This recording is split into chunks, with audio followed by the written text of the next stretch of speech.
నమస్కారం, Jyotiba TV news కి స్వాగతం. హెడ్లైన్ చూద్దాం.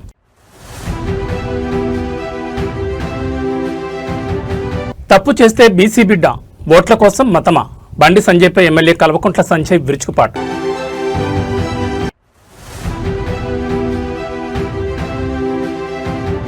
గౌహతిలో చంద్రబాబుకు ఘన స్వాగతం. జాతీయ నేతల కలయికతో సందడిగా మారిన అస్సాం రాజధాని.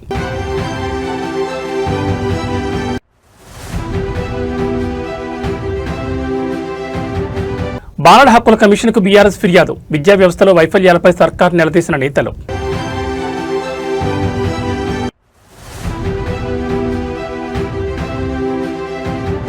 అంబర్పేటలో బండి సెగ, భగీరథను వెంటనే అరెస్టు చేయాలంటూ బీఆర్ఎస్ భారీ రాస్తారోకో.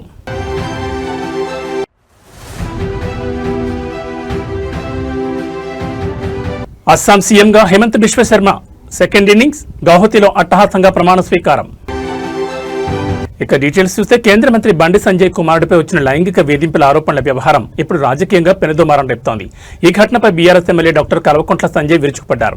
మైనర్ బాలికపై అఘాయిత్యానికి ఒడిగట్టి ఇప్పుడు కులాన్ని మతాన్ని అడ్డం పెట్టుకుని తప్పించుకోవాలని చూడడం సిగ్గుచేటని మండిపడ్డారు.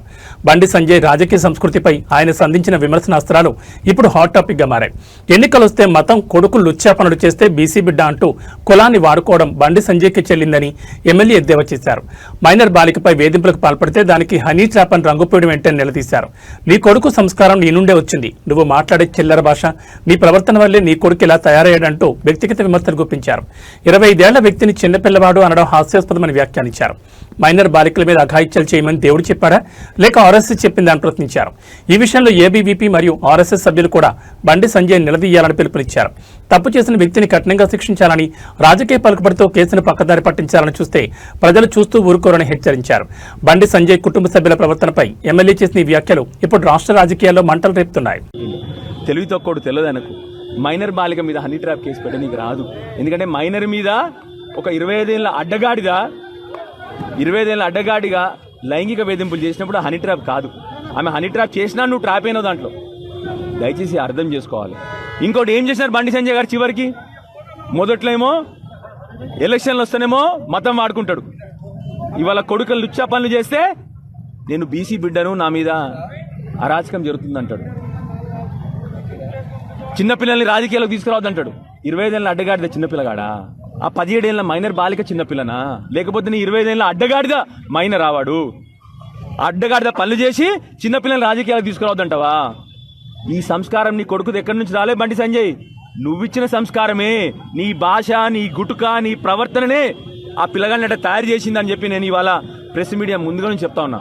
ఆ పిల్లగాడు అట్లా తయారైందంటే ఒకటా రెండా ఎన్ని నేరాలు చేసిన పిల్లగాడు మీ అందరికి తెలియదా? కొట్టుడు, ర్యాగింగు, బుల్లింగు, కాలేజీలలో అమ్మాయిలు వెనక పడడము, వందల నేర చరిత్ర ఉన్న పిల్లగాడైనా ఎక్కడి నుంచి వచ్చింది ఆ సంస్కారం? ఆయనకు నువ్వు నేర్పించిన సంస్కారమే కదా బండి సంజయ్. నువ్వు మాట్లాడే భాష ఒకరి పుట్టుక గురించి మాట్లాడతావు. ఇవాళ ఏ పుట్టుక గురించి మాట్లాడతావు బండి సంజయ్? మరి చెప్పు, ఇవాళ ప్రజలకు చెప్పు. ఇవాళ చిన్నపిల్లల్ని రాజకీయాలకు తీసుకురావద్దని ఒక సెంటిమెంటు, ఆఖరికి మళ్ళొక సెంటిమెంట్. నిన్న ఎవరు నమ్మకండి నేను ఏబీవీపీ అని ఏడడం. ఏం దొంగ పనులు ఇవన్నీ? చేసే దొంగ పనులు. నీ ఏబీవీపీ చెప్పిందా ఈ పనులు చేసామని చెప్పి? నీ ఆర్ఎస్ఎస్ చెప్పిందా ఈ పనులు చేయమని చెప్పి? నేను దయచేసి నా ఏబీవీ మిత్రుల్ని, ఆర్ఎస్ఎస్ మిత్రుల్ని కూడా కోరుతా ఉన్నాను. నేను మీరు సమర్థిస్తా ఉన్నారా ఈయన? ఇవాళ నిలదీయండి. మీ అందరి ఇళ్లలో కూడా ఆడపిల్లలు ఉన్నారు కదా. ఒక మైనర్ బాలికకు జరిగిన అన్యాయం అని నిలదీయకపోతే రేపు పొద్దున ఎడిపోతుంది సమాజము. ఆంధ్రప్రదేశ్ ముఖ్యమంత్రి చంద్రబాబు నాయుడు అస్సాం పర్యటనలో ఉన్నారు. సోమవారం రాత్రి గౌహతి చేరుకున్న ఆయనకు అక్కడి ప్రభుత్వం మరియు అధికారులు ఘనస్వాగతం పలికారు. నేడు అస్సాం నూతన ముఖ్యమంత్రి ప్రమాణ స్వీకార కార్యక్రమంలో చంద్రబాబు పాల్గొనున్నారు. జాతీయ రాజకీయాల్లో కీలక నేతగా ఉన్న చంద్రబాబు పర్యటన ఇప్పుడు ఆసక్తికరంగా మారింది. అస్సాం రాజధాని గౌహతిలో ముఖ్యమంత్రి చంద్రబాబు నాయుడు పర్యటన కొనసాగుతోంది. సోమవారం రాత్రి ప్రత్యేక విమానంలో గౌహతి చేరుకున్న సీఎం చంద్రబాబుకి అస్సాం ప్రభుత్వ ప్రతినిధులు, ఉన్నతాధికారులు విమానాశ్రయంలో ఘనంగా స్వాగతం పలికారు. అస్సాం ముఖ్యమంత్రిగా బాధ్యతలు చేపట్టనున్న నేత ప్రమాణ స్వీకార మహోత్సవానికి చంద్రబాబు ప్రత్యేక అతిథిగా హాజరు కానున్నారు. ఈ సందర్భంగా పలువురు కేంద్ర మంత్రులు, ఇతర రాష్ట్రాల ముఖ్యమంత్రులతో కూడా ఆయన భేటీ అయ్యే అవకాశం ఉంది. దేశాభివృద్ధిలో ఏపీ పాత్రను వివరిస్తూనే పొరుగు రాష్ట్రాలతో సత్సంబంధాలను కొనసాగించే దిశగా చంద్రబాబు ఈ పర్యటనను కొనసాగిస్తున్నారు. నేడు కార్యక్రమం ముగిసిన అనంతరం ఆయన తిరిగి అమరావతికి బయలుదేరనున్నారు. ముఖ్యమంత్రి పర్యటన దృష్ట్యా గౌహతిలో కట్టుదిట్టమైన భద్రతా ఏర్పాట్లు చేశారు.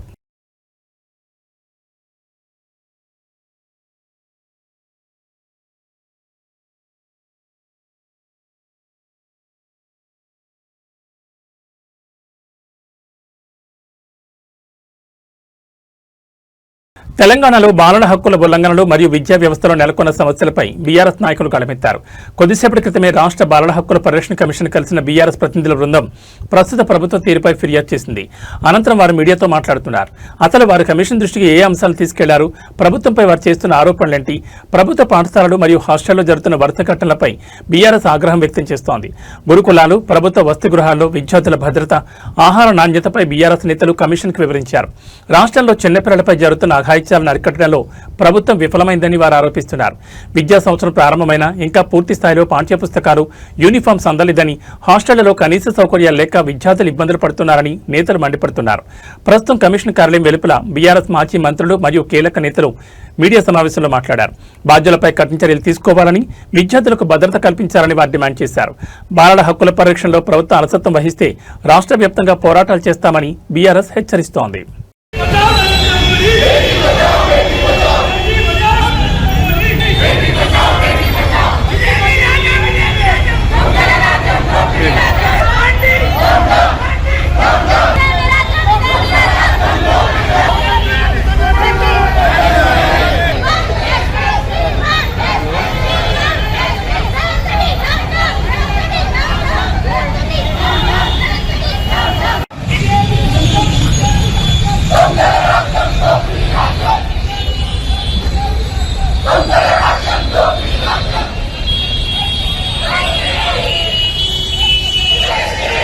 బండి సంజయ్ గారు, నీ కొడుకు మీద ఒక మైనర్ బాలికను రేప్ చేసిన అనే సెక్షన్ పెట్టింది. నీవు ఈ రోజుకైనా కూడా బుద్ధి తెచ్చుకొని మాటలు మాట్లాడే అప్పుడు ఇంకిత భావంతో పనిచేయాలని కోరుతున్నాం. అదేవిధంగా రాష్ట్ర పోలీసును, ముఖ్యమంత్రిని మా పార్టీ తరఫున ఒకటి కోరుతున్నాం. నిష్పక్షపాతకంగా ఇన్వెస్టిగేషన్ చేయండి. ఎవరైతే మైనర్ బాలికను రేప్ చేసిండో అతనికి తగిన కారాగార శిక్ష విధించాలని మేము మా పార్టీ తరఫున కోరుతున్నాం. ఈ బండి భగీరథను పేట్ బషీరాబాద్ వాళ్ళు అరెస్ట్ చేయకపోతే, స్టేట్ గవర్నమెంట్ పోలీస్ అరెస్ట్ చేయకపోతే మేము మా పార్టీ వాళ్ళు ఎంత దూరంకైనా పోవడానికి రెడీ ఉన్నాం. ఈ రోజు రేవంత్ రెడ్డి, బండి సంజయ్ ఏదైతే కుమ్ముక్కైందో అదంతా వదిలిపెట్టి నిష్పక్షపాతంగా ఇన్వెస్టిగేషన్ చేసి బండి భగీరథను వెంటనే అరెస్ట్ చేయాలి. ఆ మైనర్ ఆమెకు రక్షణ ఇచ్చి ఆమెను న్యాయంగా కాపాడాలని మేము కోరుతా ఉన్నాం. మేము కిషన్ రెడ్డి గారు, మీరు సెంట్రల్ మినిస్టర్గా ఉండి ఒక మీ హోమ్ మినిస్టరు కొడుకు ఇటువంటి దురాచారం చేస్తే మీరెందుకు స్పందిస్తలేరు? హైదరాబాద్ అంబర్పేటలో ఉద్రిక్తత నెలకొంది. కేంద్ర మంత్రి బండి సంజయ్ కుమారుడు బండి సాయి భగీరథ్పై వచ్చిన వేధింపుల ఆరోపణలు ఇప్పుడు రాజకీయ దుమారంటెత్తున్నాయి. ఒక మైనర్ బాలిక పట్ల అసభ్యకరంగా ప్రవర్తించిన భగీరథ్ను వెంటనే అరెస్ట్ చేయాలంటూ అంబర్పేట 6 నెంబర్ చౌరస్తాలో బీఆర్ఎస్ శ్రేణులు భారీ రాస్తారోకో నిర్వహించాయి. ఈ ఘటనలో ప్రభుత్వ తీరుని అడ్డుకడుతూ ఎమ్మెల్యే కాలేరు వెంకటేష్ సంచలన వ్యాఖ్యలు చేశారు. కేంద్ర మంత్రి బండి సంజయ్ కుమారుడు ఉదంతంపై బీఆర్ఎస్ పోరాటాన్ని ఉధృతం చేసింది. ఎమ్మెల్యే కాలేరు వెంకటేష్ నేతృత్వంలో బీఆర్ఎస్ నాయకులు, మహిళా కార్యకర్తలు అంబర్పేట చౌరస్తాలో బైఠాయించారు. బండి సంజయ్ భగీరథ్కు వ్యతిరేకంగా ప్లకార్డులు ప్రదర్శిస్తూ నినాదాలు హోరెత్తించారు. ఈ సందర్భంగా ఎమ్మెల్యే కాలేరు వెంకటేష్ మాట్లాడుతూ మైనర్ బాలికను లైంగిక వేధింపులకు గురిచేసిన ఘటనలో ఫోక్సో చట్టం కింద కేసు నమోదు చేయాల్సిండగా ఈ ఉదంతాన్ని హనీ ట్రాప్గా చిత్రీకరించి కేసును నీరుగార్చే ప్రయత్నం చేస్తున్నారని ఆరోపించారు. ఈ ఘటనపై నైతిక బాధ్యత వహిస్తూ బండి సంజయ్ తన కేంద్ర మంత్రి పదవికి రాజీనామా చేయాలని డిమాండ్ చేశారు. రాష్ట్రంలో బీజేపీ, కాంగ్రెస్ కుమ్మక్కై నిందితుని రక్షించే ప్రయత్నం చేస్తున్నారని మండిపడ్డారు. బాధిత బాలిక కుటుంబానికి న్యాయం జరిగే వరకు తమ పోరాటం ఆగదని, తక్షణమే భగీరథ్ను అరెస్ట్ చేసి రిమాండ్కు తరలించాలని బీఆర్ఎస్ నేతలు అల్టిమేటం జారీ చేశారు. ఈ నిరసన నేపథ్యంలో అంబర్పేటలో భారీగా ట్రాఫిక్ నిలిచిపోయింది. పరిస్థితిని అదుపులోకి తెచ్చేందుకు పోలీసులు రంగప్రవేశం చేశారు. ఇప్పుడు కూడా మేము అందరం కూడా కలిసి ఇప్పుడు కూడా అదే అప్పీల్ చేసినాం. అరే, ఒక ఉమెన్ గా ఒక మైనర్ బాలికకు జరిగినటువంటి అన్యాయాన్ని మనము వాళ్ళ పేరెంట్స్ ముందుకొచ్చి, అయ్యా నాకు అన్యాయం జరిగింది, నాకు ఇమ్మీడియట్లీ నా బిడ్డకు న్యాయం జరగాలని కేసు పెట్టినప్పుడు ఆ కేసును వాళ్ళ పక్కదారి పట్టించే ప్రయత్నం కాకుండా ఇమ్మీడియట్లీ కస్టడీలోకి తీసుకోవాలి.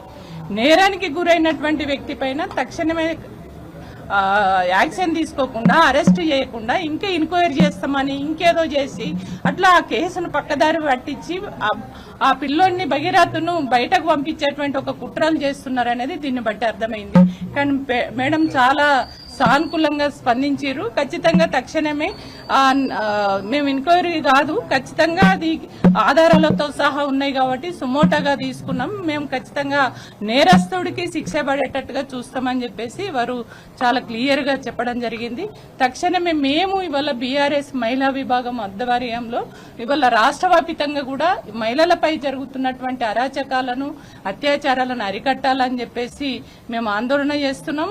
ఎక్కడ మహిళలకు ఇట్లాంటివి జరిగినా మేము వాళ్ళకి అండగా ఉంటాం. అట్లనే ఇవాళ బండి భగీరథ చేసినటువంటి నేరం ఏదైతే ఉందో దాన్ని పక్కదారి పట్టియడానికి చేస్తే మేము ఖచ్చితంగా ఆ అమ్మాయికి మేము అండగా ఉంటాం. ఆ కేసులో భాగస్థులైనటువంటి వాళ్ళు ఆ కేసులో ఎవరైతే ఇన్వాల్వ్ అయ్యి పక్కదారి పట్టేయడానికి కుట్ర చేసినారో వాళ్ళందరూ కూడా నేరం చేసినట్టే. ఎందుకంటే ఇవాళ బండి సంజయ్ గారు ఇవాళ వాళ్ళ కొడుకు బండి భగీరథ్ నేరం చేసిండు. ఒక అమ్మాయిని, ఒక మైనర్ బాలిక పైన అత్యాచారం చేసి నేరాలకి పాల్పడినప్పుడు ఒక ఉన్నతమైనటువంటి ఒక హోంశాఖ మంత్రిగా ఉన్నటువంటి బండి సంజయ్ గారు ఆ నేరానికి పాల్పడ్డ కొడుకుని తక్షణమే ఇవాళ పోలీసులకు అప్పచెప్పాలి. నీతిమంతుడైతే నిజాయితీమంతుడంటే ఆయన చాలా గొప్పలు చెప్తాడు. ధర్మము అనే ధర్మ రక్షణ అని బాగా మాట్లాడతాడు. కానీ నీ ధర్మం ఎటువైంది? నీ ఇంట్లోనే నీ కొడుకే నేరానికి పాల్పడితే నీ కొడుకును నువ్వు కాపాడడం కోసము ఇవాళ పక్కదారి పట్టేయడానికి చేస్తున్నావు అని అంటే ఆ నేరం చేసిన వాడిని కాపాడడం అని అంటే నువ్వు కూడా నేరస్తుడివే కదా.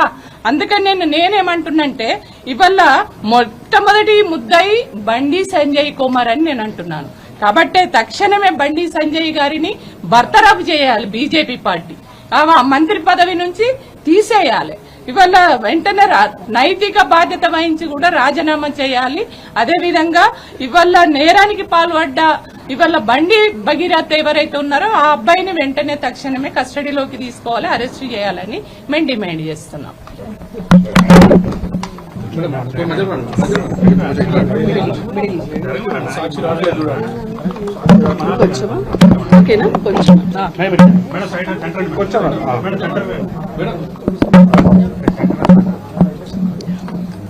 ఈరోజు మేమందరం కలిసి ఇక్కడ చైర్మన్ గారిని కలిసాము, సీతా దయాకర్ రెడ్డి గారు. Really we felt very happy to meet her. Because ఇక్కడ రాగానే మేము ఎప్పుడైతే మా గ్రీవెన్స్ చెప్పామో, మేము ఎందుకు వచ్చామనే విషయాన్ని చెప్పినప్పుడు మేడం చాలా మంచిగా సానుకూలంగా స్పందించారు. And she told that already ఎప్పుడైతే ఈ విషయం తెలిసిందో సండేనే తను వాళ్ళ ఆఫీస్ వాళ్ళందరికీ కూడా చెప్పారంట ఖచ్చితంగా మండే రోజు స్పెషల్ బెంచ్ పెడతామని. యూజువల్లీ ఇక్కడ ఎవ్రీ వెనస్డే బెంచ్ ఉంటుంది, బట్ మండే వాళ్ళు సూమోటోగా బెంచ్ కండక్ట్ చేశారు, special bench. And already police వాళ్ళకు కూడా సమన్స్ పంపించారంట.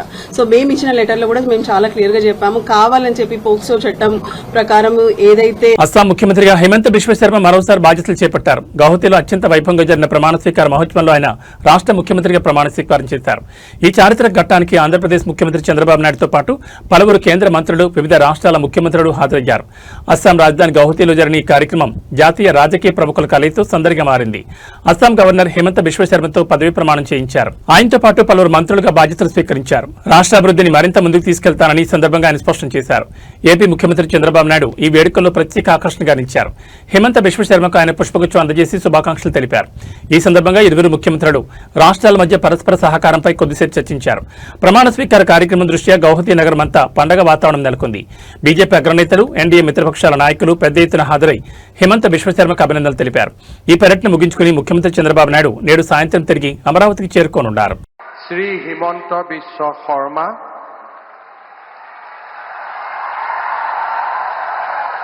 ঈশ্বৰৰ নামত শপত লওঁ যে বিধিৰ দ্বাৰা স্থাপিত ভাৰতৰ সংবিধানৰ প্ৰতি মই প্ৰকৃত বিশ্বাস আৰু আনুগত্য পোষণ কৰিম।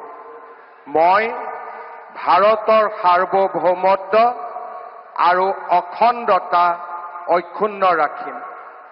মই অসমৰ মুখ্যমন্ত্ৰী হিচাপে মোৰ কৰ্তব্য বিশ্বস্ততাৰে আৰু শুদ্ধ অন্তঃকৰণেৰে সম্পাদন কৰিম আৰু মই ভয় বা পক্ষপাত, অনুৰাগ বা বিদ্বেষ নোহোৱাকৈ সংবিধান আৰু আইন অনুসাৰে সকলো শ্ৰেণীৰ লোকৰ প্ৰতি ন্যায় আচৰণ কৰিম। মই শ্ৰী হিমন্ত বিশ্ব শৰ্মা ঈশ্বৰৰ নামত শপত লওঁ যে মই অসমৰ মুখ্যমন্ত্ৰী হিচাপে মোৰ কৰ্তব্যৰ যথাযথ সম্পাদনৰ বাবে আৱশ্যক হোৱাৰ বাহিৰে মই এনে বিষয় যি অসমৰ মুখ্যমন্ত্ৰী হিচাপে মোৰ বিবেচনাৰ বাবে অনা হ'ব বা মোৰ জ্ঞাত হ'ব তেনে বিষয় মই কোনো ব্যক্তি বা ব্যক্তিসকলৰ ওচৰত প্ৰত্যক্ষ বা পৰোক্ষভাৱে অৱগত বা প্ৰকাশ নকৰিম।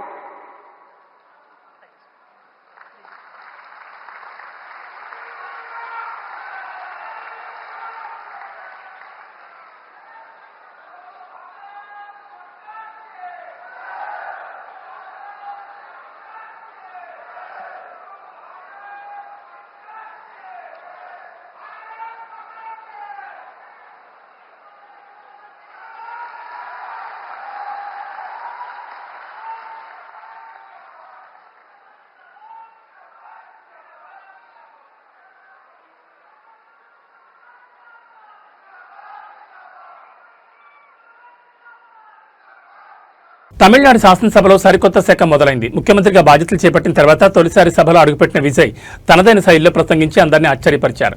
స్పీకర్ పదవికి ఉన్న చారిత్రక ప్రాముఖ్యతను వివరిస్తూనే సభలో హాస్యాన్ని పండిస్తూ అందరి ముఖాల్లో చిరునవ్వులు పూయించారు. రాజకీయాల్లో ప్రత్యర్థులైన సభలో గౌరవం ఎలా ఉండాలో ఆయన చేసి చూపించారు.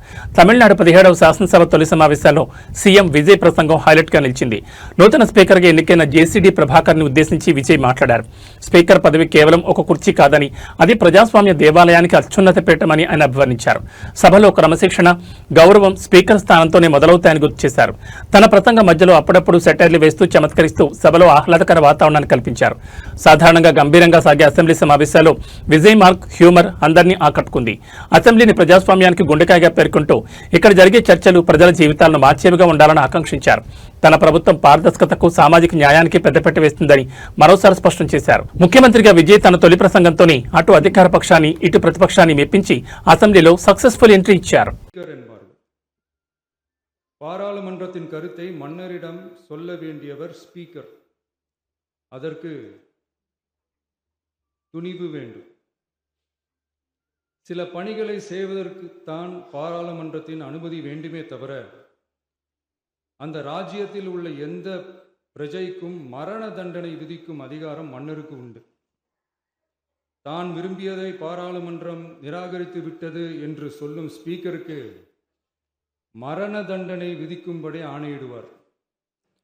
தலையை வெட்டி விடுங்கள் என்று ஆணையிடுவார்கள். இது பலமுறை நடந்ததால் யாருமே இந்த ஸ்பீக்கர் பதவிக்கு வர விரும்ப மாட்டார்கள். எனவே புதிதாக பாராளுமன்றம் அமையும் போது ஸ்பீக்கர் பதவிக்கு ஒருவர் அறிவிக்கப்பட்டவுடன் அவர் உடனே தலை தப்பித்தால் போதும் என்று ஓட்டம் பிடிப்பார். அணை முன்னவரும் எதிர்க்கட்சி தலைவரும் அவரை தடுத்து நிறுத்தி அவர் கைகளை பிடித்து இழுத்து வந்த ஆசனத்தில் அமர வைப்பார்கள். இதுதான் அந்த காலத்தில் இருந்து வந்த மரபு. ஜனநாயக முறை ஏற்பட்ட பிறகும் இம்மரபு தொடர்கிறது. நிச்சயமாக தமிழக வெற்றி கழக உறுப்பினர்கள் அனைவருமே உங்களுக்கு உதவிகரமாகவே இருப்பார்கள் என்கிற வாக்குறுதியை மக்களால் நடத்தும் ஆட்சி மக்களாட்சி என்றார் அமெரிக்க முன்னாள் குடியரசுத் தலைவர் திரு ஆப்ரஹாம் லிங்கன். இன்றைக்கு அமைந்துள்ள மக்களாட்சி மலர்வதற்கு மக்களிடம் உள்ள பெரும் எதிர்பார்ப்பு, அவர்களுடைய எதிர்பார்ப்புகளை இப்பேரவையின் கவனத்திற்கு கொண்டு வந்து அதனை செயல்படுத்துவதற்கான திட்டங்களை, சட்டங்களை அமல்படுத்த வேண்டிய பொறுப்பு இப்பேரவைக்கு உள்ளது. அதிகமான மக்கள் அதிக நன்மைகளை இந்த ஆட்சி காலத்தில் நன்மை பெற்றுள்ளார்கள் என்கிற வகையில் நம்முடைய செயல்பாடுகள் அமைய வேண்டும். இங்கே அனைவரும் சமம். ஓர்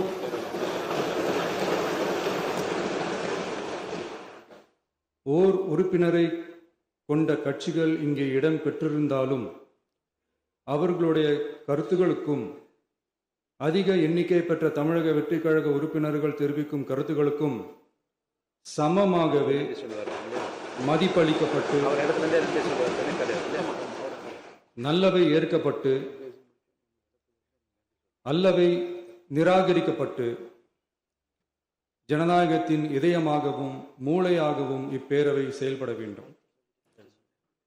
அதற்குரிய வகையில் பெருமை வாய்ந்த வரலாற்று சிறப்பு கொண்ட இப்பேரவையை நடத்தி செல்லும் பண்பை பெற்றுள்ளவரையே தமிழக வெற்றிக் கழகம் முன்மொழிந்து தாங்கள் இன்றைக்கு இந்த ஆசனத்தில் అమర్ந்துள்ளீர்கள். రాష్ట్రంలో అన్నదాతల పరిస్థితి అగమ్యగోచరంగా మారింది. మార్కెట్ యార్డులకు నమ్ముకొని పంట తెచ్చిన రైతులకు కన్నీరే మిగులుతోంది. తాజాగా మార్కెట్ యార్డులో నిల్వ ఉంచిన మొక్కజొన్న పంట అగ్ని ప్రమాదానికి గురై దగ్ధమైంది. 5 బస్తాల పంట కాలిపోయినా ఇంతవరకు ఏ ఒక్క అధికారి కూడా స్పందించకపోవడంపై రైతులు ఆగ్రహం వ్యక్తం చేస్తున్నారు. రేవంత్ రెడ్డి 2 ఏళ్ల పాలనలో రైతుల గోడు వినేవారే కరువయ్యారని రైతన్నలు మండిపడుతున్నారు. మార్కెట్ యార్డులో భద్రతపై ప్రశ్నలు తలెత్తున్నాయి. కష్టపడి సాగు చేసిన మొక్కజొన్నను మార్కెట్ యార్డుకు తరలించగా అక్కడ జరిగిన ప్రమాదంలో 5 బస్తాల పంట పూర్తిగా కాలిపోయింది. పంట కాలిపోయి రైతు రోధిస్తున్నా ప్రభుత్వం తరపున కానీ యార్డ్ అధికారుల తరపున కానీ కనీస స్పందన లేదు. నష్టపోయిన రైతులు పరామర్శించే నాదులే లేకపోవడంతో పాలన ఎంత దారుణంగా ఉందో అర్థమవుతోంది అంటూ రైతులు ఆవేదన వ్యక్తం చేస్తున్నారు. తక్షణమే నష్టపోయిన రైతులు పరిహారం చెల్లించాలని, యార్డులో తగిన జాగ్రత్తలు తీసుకోవాలని స్థానిక రైతులు డిమాండ్ చేస్తున్నారు. రైతు సంక్షేమం గురించి మాట్లాడే ప్రభుత్వం క్షేత్రస్థాయిలో ఇలాంటి ఘటనలు జరుగుతున్నా ఎందుకు మౌనం వహిస్తోందని విపక్షాలు ప్రశ్నిస్తున్నాయి.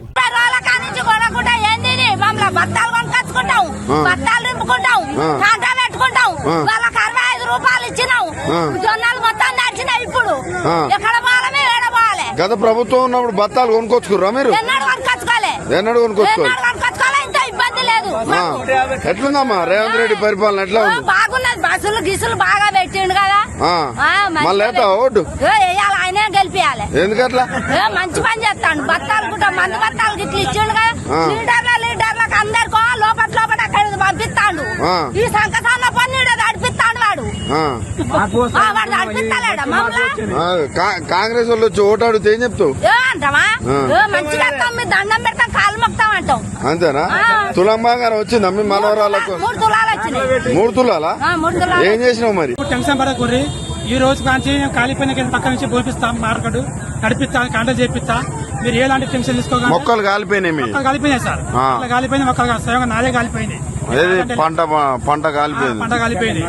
ఎస్ఐ వచ్చిండు మార్కెట్ లోనే చూపిస్తారా? అంటే మీ మార్కెట్ కూడా మీకు లేదు అంటే మీకు ఒక సెక్యూరిటీ లేదు. సెక్యూరిటీ లేరు, చైర్మన్ లేరు. చైర్మన్ లెవెల్ రెడ్డి సాబ్ ఒట్ల బేరం చేశాను.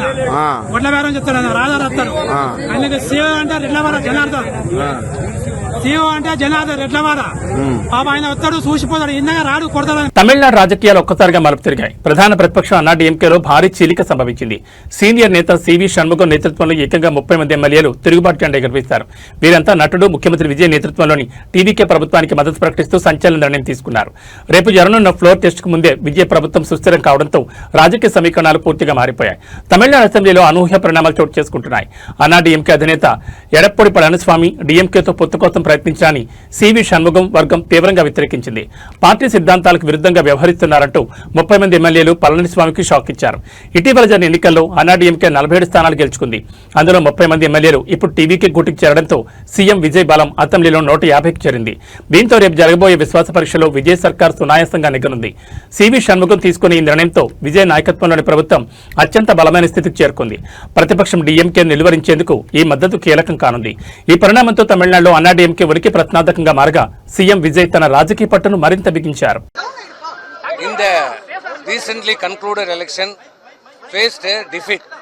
Not only in the recently concluded election, in the past election also we faced a defeat. So we decided and asked our General Secretary to convene the General Council meeting and to discuss what is the problem, why we got defeated in the elections, to discuss and take further action to the development and interest of the party. We asked him to convene the General Council. We expect our General Secretary to convene the General Council meeting. And in the meantime, the proposed some proposal which is we as a ADMK legislative party to form the government with the support of the DMK government, which is against our founding principles, because the ADMK was founded because of to uproot the DMK, the evil force, to wipe out the evil force DMK in Tamil Nadu. That is the only and foremost aim of the ADMK, which is now founded by our Dr. MGR and which was saved and protected by my Amma. But now some proposal which is against our principle, basic principle of our party. To align with the DMK, we are not, our legislative parties and party men are against to that proposal. We opposed. So, and our legislative party in the meeting, we take a decision. It is against our party interest. If we align with the DMK, ADMK will be wiped out in future. So, we are against. So, we are as a legislature party passed a resolution to against that proposal, and also legislative party as a majority member elected Thiru SP Velumani as a floor leader as a ADMK floor leader, and also దక్షిణ భారతాన ప్రముఖ పుణ్యక్షేత్రంగా వెలుగొందుతున్న జగిత్యాల జిల్లా కొండగట్టు శ్రీ ఆంజనేయ స్వామి ఆలయం ఆధ్యాత్మిక శోభతో విరాజిల్లుతోంది. హనుమాన్ పెద్ద జయంతి ఉత్సవాల సందర్భంగా కొండగట్టు క్షేత్రం కాషాయమైంది. సోమవారం నుంచి ప్రారంభమైన ఈ ఉత్సవాల్లో భాగంగా స్వామివారికి విశేష పూజా కార్యక్రమాలు నిర్వహిస్తున్నారు. అంజన్న కొలువై ఉన్న కొండగట్టు గిరులు భక్తుల నామస్మరణతో మారుమోగుతున్నాయి. ఉత్సవాల్లో భాగంగా ఆలయ వేద పండితులు శాస్త్రోక్తంగా హోమం, సుందరకాండ పారాయణం నిర్వహించారు. తెల్లవారుజాము నుంచే స్వామివారికి పంచామృత అభిషేకాలు, సహస్ర నామార్చన వంటి ప్రత్యేక పూజలు అత్యంత భక్తి శ్రద్ధలతో జరిగాయి. హనుమాన్ దీక్షాధారణ చేసిన భక్తులు వేలాదిగా తరలి రావడంతో కొండగట్టు పరిసరాలన్నీ కాషాయ వర్ణంతో నిండిపోయాయి. స్వామివారిని దర్శించుకుని తమ మొక్కులు చెల్లించుకునేందుకు భక్తులు బారులు తీరారు. ఆలయ స్థానాచార్యులు, ప్రధాన అర్చకులు మరియు వేద పండితుల పర్యవేక్షణలో ఈ క్రతువులన్నీ వైభవంగా సాగుతున్నాయి. భక్తులకు ఎలాంటి ఇబ్బందులు కలగకుండా ఆలయ అధికారులు అన్ని ఏర్పాట్లు పూర్తి చేశారు. జయంతి ఉత్సవాల నేపథ్యంలో కొండగట్టు అంజన్న దర్శనం కోసం తెలుగు రాష్ట్రాల నుంచే కాకుండా పొరుగు రాష్ట్రాల నుంచి కూడా భక్తులు భారీగా తరలివస్తున్నారు.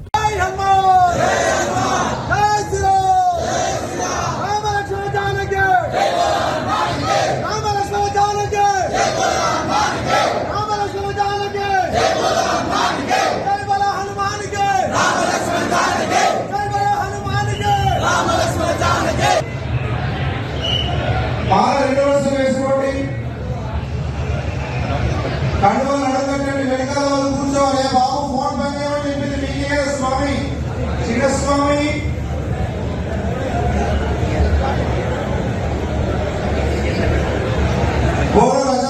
రామచంద్ర భగవానికి, సీతారామచీర హనుమానికి, రామచంద్ర భగవానికి. రెండు చేతులు జోడించి తండ్రి ఆంజనేయ దండం పెట్టుకోండి. ఓం ఆపదమపహర్తారం దాతారం సర్వసంపదాభ్యాం పరాభావనామ సంవత్సరే ఉత్తరాయ పూజా అద్య అహం కరిష్యే. అక్కడికి వండి.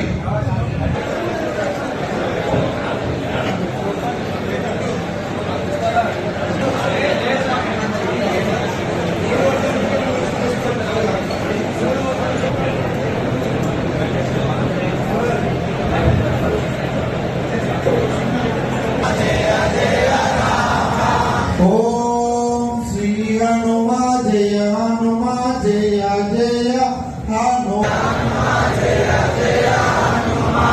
ఓం శ్రీరామ జయ రామ. సినీ నటి తమన్నా భాటియా ఆధ్యాత్మిక బాట పట్టారు. మధ్యప్రదేశ్లోని ప్రముఖ జ్యోతిర్లింగ క్షేత్రం ఉజ్జయిని మహాకాళేశ్వర ఆలయాన్ని ఆమె ఈరోజు సందర్శించారు. తెల్లవారుజామున స్వామివారికి నిర్వహించే అత్యంత పవిత్రమైన భస్మహారతిలో పాల్గొని ప్రత్యేక పూజలు నిర్వహించారు. మహాశివుని దర్శనం కోసం తమన్నా ఈరోజు ఉదయాన్నే ఉజ్జయిని చేరుకున్నారు. మహాకాళేశ్వర ఆలయంలో అత్యంత విశేషమైన భస్మహారతి సేవలో ఆమె పాల్గొన్నారు. సంప్రదాయ దుస్తులు ధరించి నిష్ఠతో స్వామివారిని దర్శించుకున్నారు. దర్శనానంతరం తమన్నా మీడియాతో మాట్లాడుతూ మహాకాళుని దర్శించుకోవడం ఒక అద్భుతమైన అనుభవం. దైవ పిలుపుంటేనే ఈ క్షేత్రాన్ని సందర్శించే అవకాశం లభిస్తుంది. భస్మ ఆత్మహారతి సమయంలో కలిగే ఆధ్యాత్మిక శక్తి వర్ణనాతీతమని తన సంతోషాన్ని పంచుకున్నారు. తమన్నా తన స్నేహితురాలు నిర్మాత ప్రజ్ఞా కపూర్తో కలిసి ఈ పర్యటనకు వచ్చారు. నారింజ రంగు సంప్రదాయ వస్త్రాల్లో ఉన్న ఆమె ఫోటోలు, వీడియోలు ఇప్పుడు సోషల్ మీడియాలో వైరల్ అవుతున్నాయి. మహాకాల్ దర్శనం ముగించుకుని తమన్నా తిరిగి ముంబైకి బయలుదేరారు. ఆమె తదుపరి చిత్రం స్వాన్ విడుదల కోసం అభిమానులు ఎదురుచూస్తున్నారు.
ప్రపంచంలోని అత్యంత శక్తివంతమైన నాయకుల్లో ఒకరైన రష్యా అధ్యక్షుడు వ్లాదిమిర్ పుతిన్ తనలోని మరో కోణాన్ని ఆవిష్కరించారు. అధికార దర్పం పక్కన పెట్టి తన చిన్ననాటి ఉపాధ్యాయుల పట్ల అపారమైన గౌరవం చాటుకున్నారు. మాస్కోలో జరిగిన విజయ దినోత్సవ పరేడ్కు ఆమెను ప్రత్యేకంగా ఆహ్వానించడమే కాకుండా తన అధికారిక లిమోజిస్ కారులో స్వయంగా ఆమెను పక్కన కూర్చోబెట్టుకుని తిప్పారు. రష్యాలో ఏటా ఘనంగా నిర్వహించే విక్టరీ డే వేడుకల్లో ఈ అరుదైన దృశ్యం చోటు చేసుకుంది. పుతిన్ తన పాఠశాల రోజుల్లో పాఠాలు చెప్పిన ఉపాధ్యాయుల్ని మాస్కోకు అతిథిగా ఆహ్వానించారు. కేవలం పరేడ్ చూడటమే కాకుండా కొన్ని రోజుల పాటు అక్కడే ఉండి ఆతిథ్యం స్వీకరించాలని కోరారు. పరేడ్ ముగిసిన అనంతరం పుతిన్ తన అత్యాధునిక లిమోజిన్ కారులో ఆమెను స్వయంగా తీసుకెళ్లారు. ఒక దేశాధినేత తన గురువు కోసం కారు తలుపు తీసి స్వయంగా తోడుగా వెళ్లడం అక్కడ ఉన్న వారందరినీ ఆకట్టుకుంది. వాస్తవానికి పుతిన్ తన టీచర్ను ఎప్పుడు మర్చిపోలేదు. ఆమె ఇజ్రాయెల్లో ఉన్న సమయంలో ఆమెకు ఒక ఇంటిని కూడా కొనిచ్చినట్లు గతంలో వార్తలు వచ్చాయి. ఇప్పుడు మరోసారి బహిరంగంగా తన కృతజ్ఞతా భావాన్ని చాటుకున్నారు. ఎంత ఎదిగినా ఒదిగి ఉండాలనే సూత్రానికి పుతిన్ చేసిన ఈ పని నిదర్శనంగా నిలిచింది. ఈ వీడియో ప్రస్తుతం అంతర్జాతీయ మీడియాలో వైరల్ అవుతోంది.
Мы из Сочи, Краснодарский край.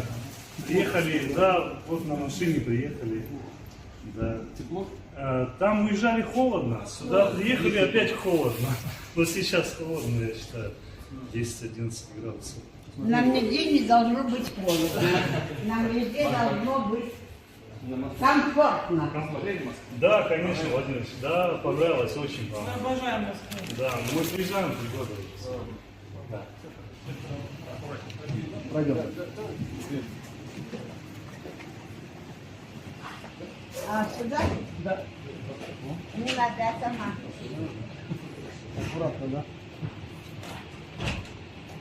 Я, Дмитрий, там ручка слева, возьмите за ручку.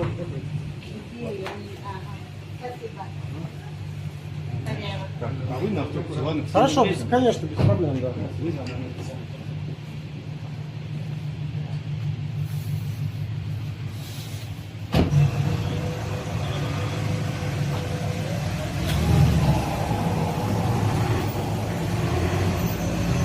మేక్ ఇన్ ఇండియా గర్వపడే మరో అద్భుత ఘట్టం ఆవిష్కృతమైంది. భారతదేశ మొట్టమొదటి ప్రైవేట్ రంగ రవాణా విమానం C-295 గుజరాత్లోని వడోదరలో ఉన్న టాటా అసెంబ్లీ లైన్ నుంచి విజయవంతంగా బయటకొచ్చింది.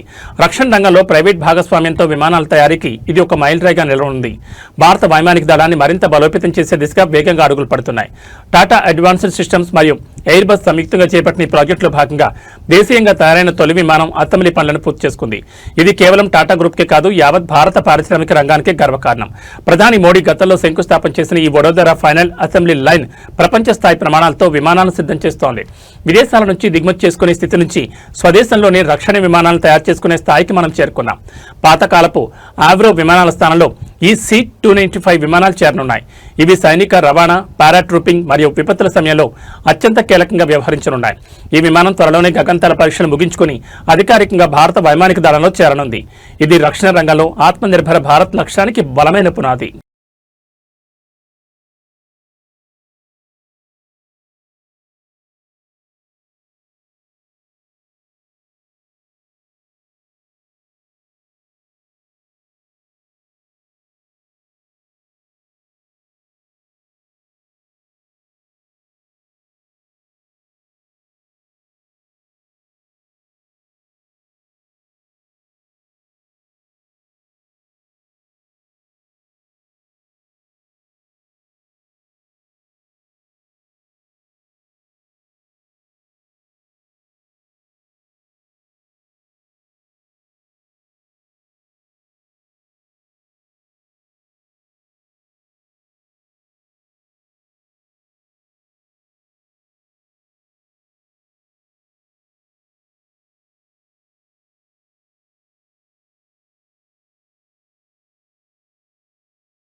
బక్రీద్ పండుగ సమీపిస్తున్న వేళ భాగ్యనగరంలో ఒక్కసారిగా ఉద్రిక్తత చోటు చేసుకుంది. చైతన్యపురి మెట్రో స్టేషన్ సమీపంలోని కొత్తపేటలో అర్ధరాత్రి వేళ బజరంగ్ దళ్ కార్యకర్తలు వాహనాలను అడ్డుకోవడం ఇప్పుడు పెనుదుమారం రేపుతోంది.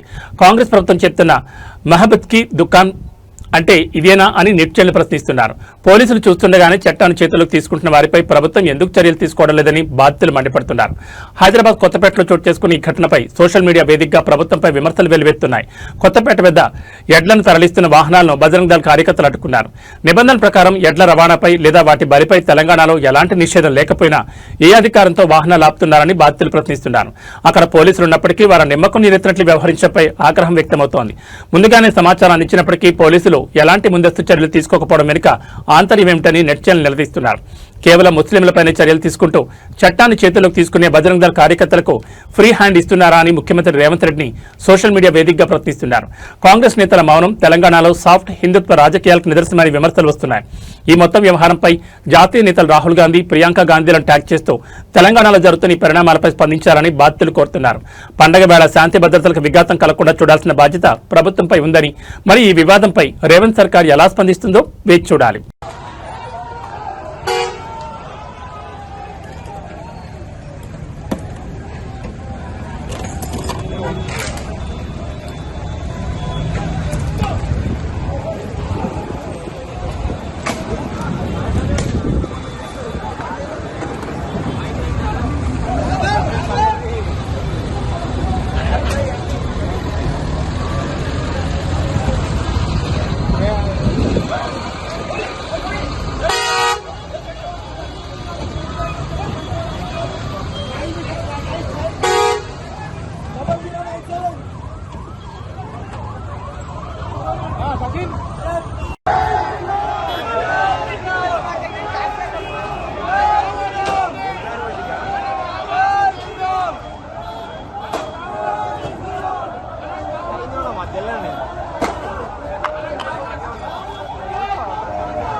రాష్ట్ర రాజకీయాల్లో విమర్శలు ప్రతి విమర్శలు హద్దులు దాటుతున్నాయి. ముఖ్యంగా కొందరు నేతలు చేసిన వ్యాఖ్యలు వారి బాడీ లాంగ్వేజ్ సామాన్య ప్రజలు సైతం ఆగ్రహం తెప్పిస్తోంది.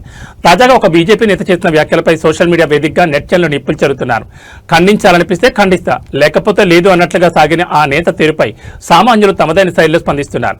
ప్రజాస్వామ్యంలో జవాబుదారీతనం ఉండాల్సిన నేతలు అహంకారంతో మాట్లాడుతున్నారని ప్రజలు మండిపడుతున్నారు. మేధావిలా మాట్లాడుతున్నారని భ్రమపడుతున్నారే తప్ప అందులో విషయం లేదంటూ నెట్జన్లు సదరు నేతను ఉద్దేశించి కామెంట్ చేస్తున్నారు. ఏసీ రూముల్లో కూర్చొని ఇలాంటి మాటలు మాట్లాడడం కాదు, ప్రజల మధ్యకు వచ్చి మాట్లాడితే అసలు విషయం అర్థమవుతుందని హెచ్చరిస్తున్నారు. రాజకీయాల్లో కనీస సంస్కారం కరువైందని, తప్పును తప్పు అని చెప్పడానికి కూడా కండిషన్లు పెట్టడం ఏమిటని ప్రశ్నిస్తున్నారు.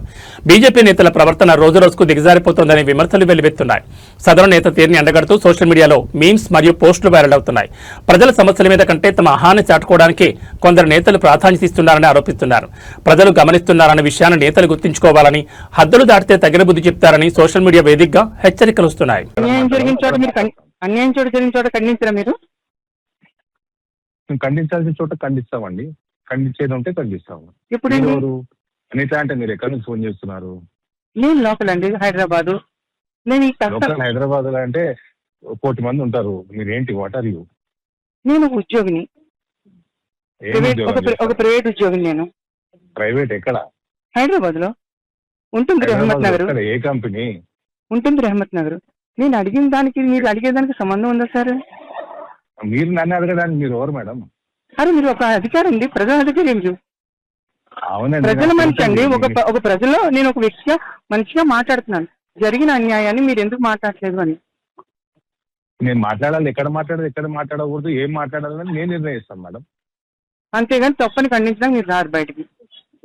ఖండించలేదా మీకు ఎట్లా తెలుసు మేడం? అరే నేను చూస్తాను కదా సార్, టీవీలు చూస్తాను, సోషల్ మీడియా చూస్తాను, అన్ని చూస్తాను కదా. ఇట్లా ఫోన్లు చాలా వస్తాయి నాకు, అనిత గారు. ఓకే, నాకు మీరు నేర్పించాల్సిన అవసరం లేదు. మాట్లాడాలి, ఏమి మాట్లాడాలి, మీకంటే ఎక్కువ రెస్పాన్సిబుల్ గా మేము మహిళల పట్ల మైనర్ల పట్ల మీకుందండి. అందుకే అడుగుతున్నాను. సో మా బాధ్యత ఏందో మీరు చెప్పాల్సిన అవసరం లేదు మేడం. నేను చెప్పట్లేదు సార్. ఎక్కడ మేము జరిగిన తప్పు అని ఎందుకు ఇప్పటి వరకు మీరు ఖండించట్లేదు? ఎక్కడ అది మీకు తెలియదు. మీకు తెలియకపోతే నేను చేసినట్టు చేయనట్టు కాదు. ఓకే ఓకే, సరే సార్, థ్యాంక్ యూ. సరే, బాగా చేసుకోండి పని. తెలంగాణలో ఆటో డ్రైవర్ల బతుకులు ఛిద్రమవుతున్నాయి. ఉపాధి కరువై కుటుంబ భారంతో సతమతమవుతున్న అన్నదాతల తర్వాత ఇప్పుడు ఆటో డ్రైవర్లు ఆత్మహత్యల బాట పట్టడం ఆందోళన కలిగిస్తోంది. తాజాగా రాజన్న సిరిసిల్ల జిల్లాలో ఓ ఆటో డ్రైవర్ విగతజీవిగా మారారు. రాష్ట్ర వ్యాప్తంగా ఇప్పటి వరకు 209 మంది ఆటో డ్రైవర్లు ఆత్మహత్యకు పాల్పడడం పరిస్థితి తీవ్రతకు అద్దం పడుతోంది. రాజన్న సిరిసిల్ల జిల్లా ఎల్లారెడ్డిపేట మండలంలో ఈ విషాద ఘటన చోటు చేసుకుంది. దుమాల గ్రామానికి చెందిన పాముల భాస్కర్ అనే ఆటో డ్రైవర్ సోమవారం రాత్రి నుంచి కనిపించకుండా పోయారు. మంగళవారం ఉదయం గ్రామ శివార్లోని ఓ చెట్టుకు ఉరివేసుకుని ఆత్మహత్య చేసుకునే స్థితిలో ఆయన మృతదేహం లభ్యమైంది. భాస్కర్ ఆకస్మిక మరణంతో ఆయన కుటుంబం కన్నీరు మున్నీరవుతోంది. ఆర్థిక ఇబ్బందులు ఈ బలవన్ మరణానికి కారణమని స్థానికులు అనుమానిస్తున్నారు. తెలంగాణలో కాంగ్రెస్ ప్రభుత్వం వచ్చిన తర్వాత రవాణా రంగంలో మార్పులు, ఉచిత బస్సు ప్రయాణం వంటి పరిణామాలతో ఆటో డ్రైవర్ల ఆదాయం పడిపోయిందని, ఈ క్రమంలో మనస్తాపం చెంది ఆత్మహత్యలు చేసుకుంటున్న వారి సంఖ్య రాష్ట్ర వ్యాప్తంగా 209కి చేరడం గమనార్హం. వరుస ఆత్మహత్యలు జరుగుతున్నా ప్రభుత్వం తమను ఆదుకోవడం లేదని ఆటో డ్రైవర్ల సంఘాలు మండిపడుతున్నాయి. పోలీసులు కేసు నమోదు చేసుకుని దర్యాప్తు చేస్తున్నారు.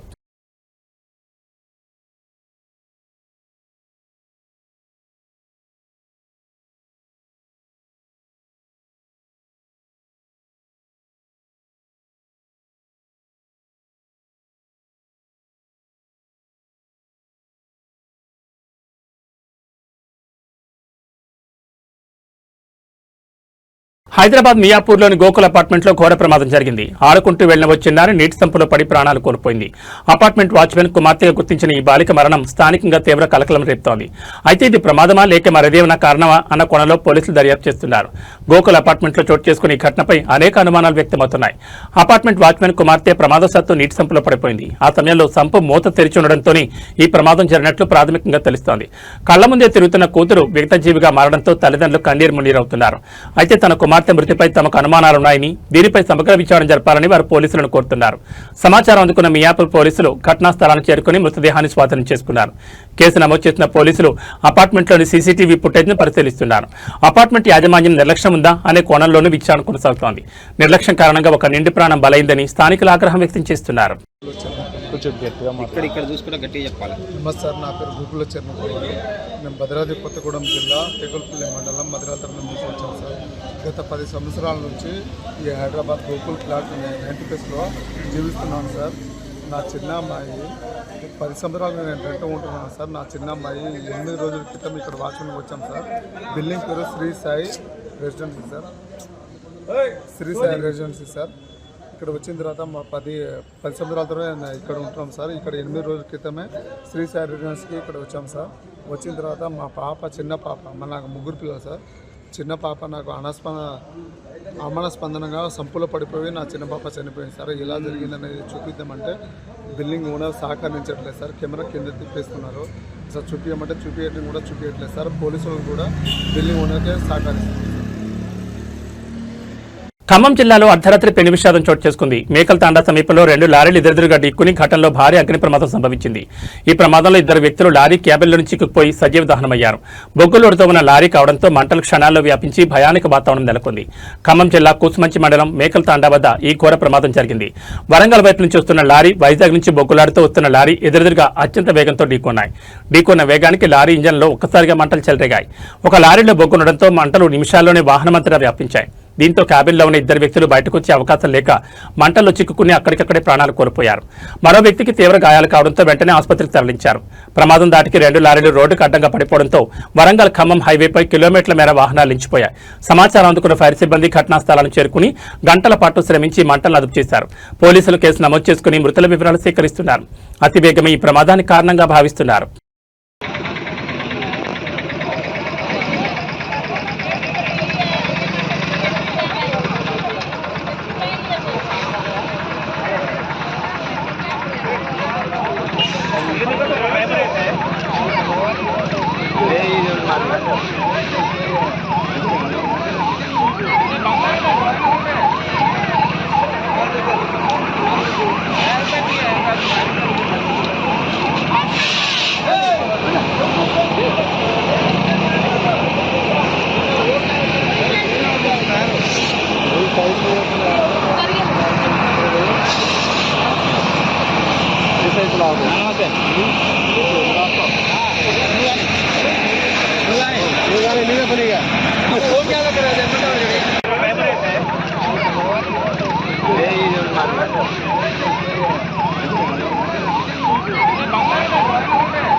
తమిళనాడు అసెంబ్లీలో 2 యంగ్ లీడర్ల మధ్య ఆసక్తికర పోరు మొదలైంది. ముఖ్యమంత్రిగా విజయ్, ప్రతిపక్ష నేతగా ఉదయనిధి స్టాలిన్ తొలిసారి సభలో ముఖాముఖి తలపడ్డారు.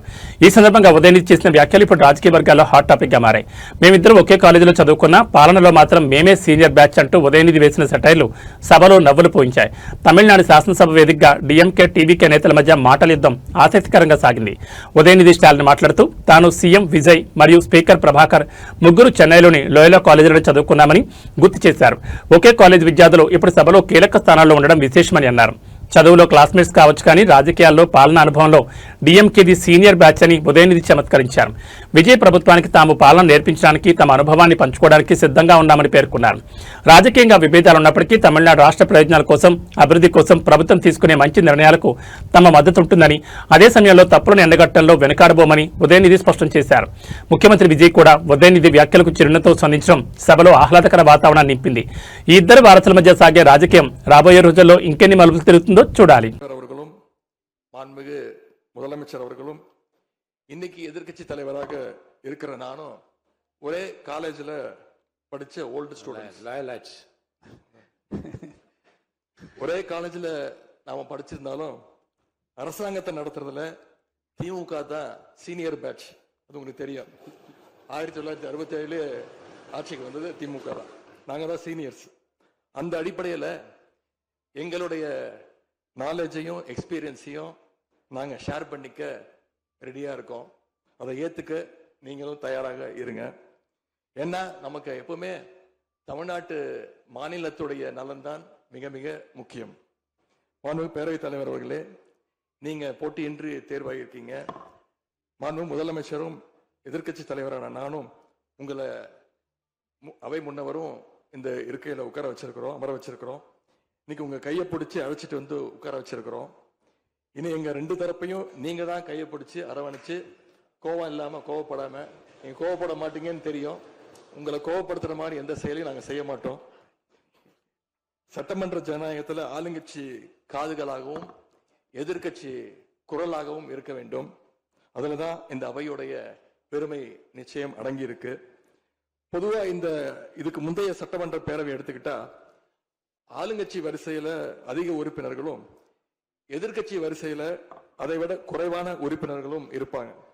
ஆனா இந்த முறை கிட்டத்தட்ட ஆளுங்கட்சிக்கு இணையான எதிர்கட்சி வரிசை வலிமையா இன்னைக்கு அமைஞ்சிருக்கு. அதுதான் இந்த பேரவையுடைய இன்னொரு கூடுதல் சிறப்பு. இதன் மூலமா தமிழ்நாட்டு மக்கள் ஒரு முக்கியமான செய்தியை நமக்கு சொல்லி இருக்கிறாங்க. அது என்னன்னா, எதிர்கட்சி வரிசை மிக மிக வலிமையாக இருந்து இந்த அரசை, புதிய அரசை வழிநடத்தணும், ஆக்கப்பூர்வமான விமர்சனங்களை முன்வைக்கணும் அப்படின்னு மக்கள் நமக்கு சொல்லி இருக்கிறாங்க. நான் நம்புறேன். ஆகவே மக்களுடைய எண்ணத்தை பிரதிபலிக்கிற மாதிரி எங்களுடைய பணிகள் நிச்சயம் இருக்கும். மாண்புமிகு பேரவைத் தலைவர் அவர்களே, இந்த அரசு பொறுப்பேற்ற நிகழ்ச்சியில் நடந்த ஒரு நிகழ்வை இங்க நான் சுட்டிக்காட்ட விரும்புகிறேன். ஏற்கனவே சுட்டி காட்டியிருக்கிறாங்க. அந்த நிகழ்ச்சியில தமிழ்தாய் வாழ்த்து 3வது இடத்துக்கு தள்ளப்பட்டிருக்கு. ఏబీ బులెటిన్ విశేషాలు. నమస్కారం.